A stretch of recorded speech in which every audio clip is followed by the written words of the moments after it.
ಮಾಡಿದಿರಿ road sheet open ಆಗಿದೆಯಾ? ಇನ್ನೂ ಏನು ಮಾಡಿಲ್ಲ. ನೀವು ಪದೇ ಪದೇ ಅಫೆನ್ಸ್ಗಳಲ್ಲಿ ಭಾಗಿಯಾಗ್ತಾ ಇದ್ದೀರಿ. ಮುಂದೆ ಅದು ಮಾಡಬಾರ್ದು ಅನ್ನೋ ಉದ್ದೇಶಕ್ಕೆ ನಿಮ್ದು ರೋಡ್ ಶೀಟ್ ಓಪನ್ ಮಾಡಿ ಪೊಲೀಸ್ ಸ್ಟೇಷನ್ಲಿ ವಾಚ್ ಮಾಡೋಕ್ಕೋಸ್ಕರ ನಿಮ್ದು ರೋಡ್ ಶೀಟ್ ಓಪನ್ ಮಾಡಿರ್ತಾರೆ. ಒಳ್ಳೆ ರೀತಿಯಲ್ಲಿ ಇರಬೇಕು. ಯಾವುದೇ ಕೇಸಲ್ಲಿ ಇನ್ವಾಲ್ವ್ ಆಗಬಾರ್ದು. ಡೈರೆಕ್ಟ್ ಆಗಾಗಲಿ ಇಂಡೈರೆಕ್ಟ್ ಆಗಾಗಲಿ. ಕೆಲವರು ಇದ್ದಾರೆ ಹಿಂದ್ಗಡೆ ನಿಂತ್ಕೊಬಿಟ್ಟು ಮುಂದ್ಗಡೆ ಅಫೆನ್ಸ್ ಮಾಡಿಸ್ತಾರೆ. ಯಾರನ್ನ ಬಿಟ್ಬಿಟ್ಟು ಹುಡುಗರನ್ನ ಬಿಟ್ಟು ಅಥವಾ ಯಾವುದೇ ಕೇಸಲ್ಲಿ ಈಗ ಆಗಿರೋದು ಆಗೋಗಿದೆ, ಅದನ್ನೇನು ಇದು ಮಾಡೋಕ್ಕಾಗಲ್ಲ. ಆ ಕೇಸನ್ನು ರೆಗ್ಯುಲರ್ ಆಗಿ ಕೋರ್ಟ್ಗೆ ಹೋಗಿ ಅಟೆಂಡ್ ಆಗಬೇಕು. ಈಗ ಏನು ಇರೋ ಕೇಸ್ಗಳಿದೆ ಅದನ್ನು ರೆಗ್ಯುಲರ್ ಆಗಿ ಕೋರ್ಟ್ಗೆ ಅಟೆಂಡ್ ಆಗಬೇಕು. ಕೋರ್ಟಲ್ಲಿ ಕೇಸ್ ಮುಗಿಸ್ಕೋಬೇಕು. ಆದರೆ ನಿಮ್ಮದು ರೌಡಿ ಶೀಟು ಕಂಟಿನ್ಯೂ ಆಗುತ್ತೆ. ಮತ್ತು ಬೇರೆ ಬೇರೆ ಪ್ರೊಸೀಡಿಂಗ್ಸ್ ಇದೆ. ಬರೀ ರೌಡಿ ಶೀಟಿಗೆ ಮುಕ್ತಾಯ ಆಗಲ್ಲ. ನಿಮ್ಮ ಜೊತೆ ಕೆಲಸ ಮಾಡಿದ್ದು ಬಹಳ ಖುಷಿ ಆಯಿತು. ನೀವೇ ಬೆಸ್ಟ್ ಬಾಸ್. ಇಷ್ಟು ಮ್ಯಾನೇಜರ್ ಆಗಿದ್ದೆ, ಇನ್ನು ಮುಂದೆ ಬಾಸ್ ಆಗ್ತೀನಿ. ಹೇಗೆ? ಬಾಸ್ ವಾಲಾ ಬಿ ದ ಬಾಸ್. ಗಡೀಪಾರ್ ಮಾಡಿಸ್ಬೋದು. ಇಲ್ಲ ಗೂಂಡಾ ಆ್ಯಕ್ಟಲ್ಲಿ ನೀವು ರಿಪೀಟೆಡ್ ಆಗಿ ಅಫೆನ್ಸ್ ಮಾಡ್ತಾ ಇದ್ರೆ ಗೂಂಡಾ ಆ್ಯಕ್ಟಲ್ಲಿ ಕೇಸ್ ಹಾಕ್ಬಿಟ್ಟು ಜೈಲಿಗೆ ಕಳಿಸ್ಬೋದು. ಹಾಕಿದ್ರೆ ಯಾವ ಕೋರ್ಟಿಂದನೂ ಬೇಲ್ ಸಿಗಲ್ಲ. ಗೊತ್ತಾಯ್ತಾ? ನೀವು ಏನೋ ರಿಪೀಟೆಡ್ ಆಗಿ ಅಫೆನ್ಸ್ ಮಾಡ್ತಾ ಇದ್ರಿ ಅಂತ ಗೊತ್ತಾದರೆ ಆ ಗೂಂಡಾ ಆ್ಯಕ್ಟಲ್ಲಿ ಹಾಕಿ ಒಳಗಡೆ ಕಳಿಸ್ಬೋದು.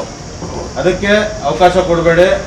ನಿಮ್ಮ ಕಡೆ ಏನು ಲಾಸ್ಟ್ 10 ವರ್ಷದಿಂದ ಯಾರು ಕೇಸಲ್ಲಿ ಇನ್ವಾಲ್ವ್ ಆಗಿಲ್ಲ, ಯಾರು ಒಳ್ಳೆ ನಡ್ತಾ ಇದ್ದಾರೆ ಅವ್ರನ್ನ ಲಿಸ್ಟ್ ಮಾಡಿದ್ವಿ. ಇವರಿಗೆ ಸಪ್ರೇಟ್ ನಿಲ್ಸಿದ್ದೀವಿ. ಯಾಕೆ ನಿಲ್ಸಿದ್ವಿ? ಯಾರನ್ನ ಕಳ್ಸಕ್ಕೆ ಬರೋಲ್ಲ. ಯಾರು 10 ವರ್ಷದಿಂದ ಒಂದು ಕೇಸಲ್ಲೂ ಇತ್ತೀಚೆಗೆ ಭಾಗಿಯಾಗಿರಲ್ಲ, ಒಳ್ಳೆ ನಡ್ತಲ್ಲಿ ಇರ್ತಿದ್ದಾರೆ, ಮತ್ತು ಏಜ್ ಆಗಿರುತ್ತೆ, ಯಾವುದು ಕ್ರಿಮಿನಲ್ ಆ್ಯಕ್ಟಿವಿಟೀಸಲ್ಲಿ ಭಾಗಿಯಾಗಿರಲ್ಲ ಅಂಥವ್ರನ್ನ ಸಪೋಸ್ ಒಂದು ಕೇಸಲ್ಲಿ ನೀವು ಇನ್ವಾಲ್ವ್ ಆದ್ರೂ ಮತ್ತೆ 10 ವರ್ಷ ಮುಂದಕ್ಕೆ ಹೋಗುತ್ತೆ. ಅದಕ್ಕೆ ಅವಕಾಶ ಕೊಡಬೇಡಿ.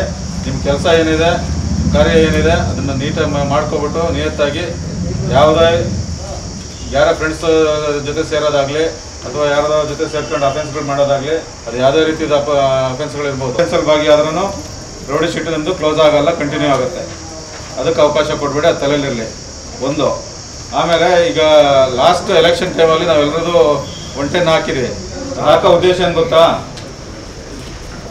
1 ವರ್ಷ ನಾವು ಯಾವುದೇ ಅಪರಾಧ ಚಟುವಟಿಕೆಗಳಲ್ಲಿ ಭಾಗಿಯಾಗಲ್ಲ ಅಂತ ಹೇಳ್ಬಿಟ್ಟು ಬಾಂಡ್ ಬರ್ಕೊಡ್ಬೇಕು. ತಹಸೀಲ್ದಾರ್ ಹತ್ರ ಸ್ಟೆಪ್ಪು ಗಡೀಪಾರು ಎಕ್ಸ್ಟರ್ಮೆಂಟ್ ಅಂತೀವಿ, ಗಡೀಪಾರಿ ಬರಿತೀವಿ.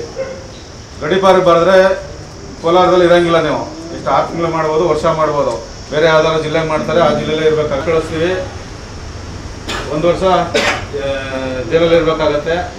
ಇಲ್ಲಿ ಲೋಕಲ್ ಕೋರ್ಟಲ್ಲಿ ಯಾವುದಕ್ಕೂ ಅದಕ್ಕೆ ಬೇಲ್ ಕೊಡಲ್ಲ. ನೀವು ಹೈಕೋರ್ಟ್ಗೆ ಹೋಗ್ಬೇಕಾಗತ್ತೆ. ಅಲ್ಲೂ ಪ್ರೊಸೀಜರ್ ಇದೆ. ಅಲ್ಲೆಲ್ಲ ಹೋಗಿ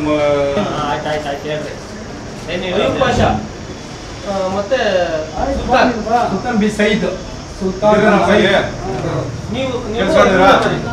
13ನೇ ತಾರೀಕು ಬರ್ಬೇಕು. ಒಬ್ಬರು ಶೂರಿಟಿ ಕರ್ಕೊ ಬರ್ಬೇಕು.